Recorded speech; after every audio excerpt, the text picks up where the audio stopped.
Hello students, welcome to my channel literature Gyan. हम पीछे पढ़ चुके हैं भारतेंदु युग, द्विवेदी युग। आज हम करेंगे नई कविता या समकालीन कविता। आज का युग नई कविता का युग है। प्राय सभी साहित्यिक पत्रिकाएं इसी से ओत-प्रोत है। नाना कवियों के स्वतंत्र और मिले जुले काव्य संकलन को प्रकाशित हो रहे हैं। भारत के स्वतंत्रोत्तर काल में हिंदी कविता में नई का विशेषण नाना रूप अर्थों में जोड़ा है अथवा जोड़ा गया है। इसके अंतर्गत जो कविता प्रकाश में आई वह सारी की सारी नई नहीं है। हर युग का समस्त साहित्य या काव्य कुछ न कुछ समय के लिए नया अवश्य रहा है।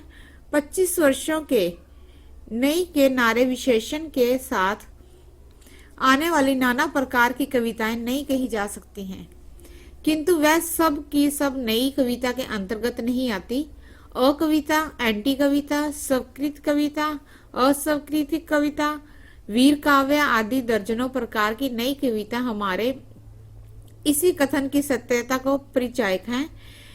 जिसे हम नई कविता कहते हैं, इसे प्रयोगवाद से एकदम अलग नहीं किया जा सकता। वास्तव में यह कविता प्रयोगवाद का ही नया उन्मेष या संस्करण है। प्रयोगवाद से आरंभ हुई वर्तमान काव्य धारा ही नई कविता है। आज हिंदी कविता वाद रहित हो चुकी है। नाना नए कवि नई कविता सृजन में रत हैं। मान्यताएं, इसकी मुख्य विशेषताएं निम्नांकित की गई हैं। प्रथम है सामाजिक अनुभूति की विविधता। नई कविता में सामाजिक अनुभूति एकदम विविध रूप में मुखर मिलती है। नया कवि ना तो अंतस्था की कल्पना में डूबना चाहता है और ना ही प्रगतिवादियों की तरह वादबद्ध होकर सामाजिकता का राग लापता है। वह ना सामाजिक उपदेशों और सुधारों की का हिमायती है और ना ही आदर्शवादी कल्पनाओं में खोता है। उसकी सामाजिक अनुभूति तो पूर्णतः यथार्थ है और उसमें विश्वास, अनास्था और कटुता तीनों एक साथ मिलते हैं। नई कविता में कहीं विश्वास प्रकट होता है तो कहीं अविश्वास और कहीं कहीं तो कटुता तक का भी अनुभव होता है। द्वितीय है मानववाद में विश्वास। नवलेखन मानवतावादी आस्था का काव्य है। इस मानवतावाद को परंपरागत कवियों की भांति भारतीय और अभारतीय, हिंदू और मुसलमान, शोषक और शोषित जैसे अलग अलग सांप्रदायिक खानों में नहीं रखा जा सकता। दूसरे शब्दों में नवलेखन का झुकाव अंतर्राष्ट्रीयता की ओर अधिक दिखाई देता है। वह सामान्य अनुभूतियों की वास्तविकता में ओतप्रोत होते हुए भी व्यापक मानवता के प्रति आस्थावान है। नई विषय अनुभूति में विश्वास। नई कविता नए विषयों और उनकी नव अनुभूतियों में विश्वास करती है। यही कारण है कि यहाँ ना तो शास्त्रीय लक्षणों का बंधन मान्य है और ना ही काल्पनिक दृश्य वर्णनों का। प्राकृतिक तत्व हो या नायक नायिका के उद्दीपन भाव, सभी पूर्णतः रूप से ग्रहण किए जाते हैं। नई कविता का तथ्य पूर्ववर्ती कविता से भिन्न हो गया है। बौद्धिकता। दीर्घ काल तक हिंदी जगत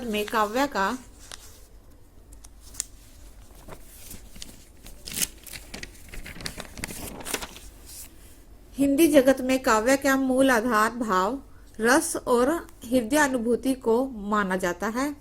नया कवि इस मान्यता का अंधा अनुकरण करता है कि नई कविता आरोप की सीमा तक बौद्धिक है और नया कवि आलोचक है।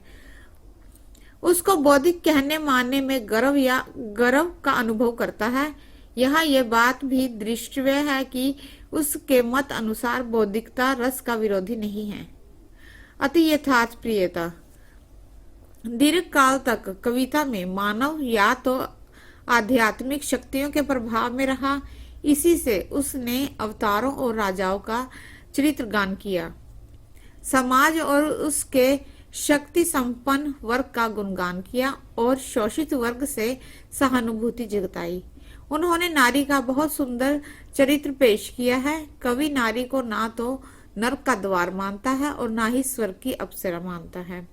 नारी उसकी जीवन संगनी है जो जिंदगी में उसके साथ साथ खपती और पिसती है। नई कविता का आग्रह जीवन के बंधन विहीन उस रूप पर है जो है, चाहे अच्छा है या बुरा, सुंदर है या असुंदर। इसमें तलखी, आक्रोश, व्यंग और सहानुभूति भी है। धन्यवाद।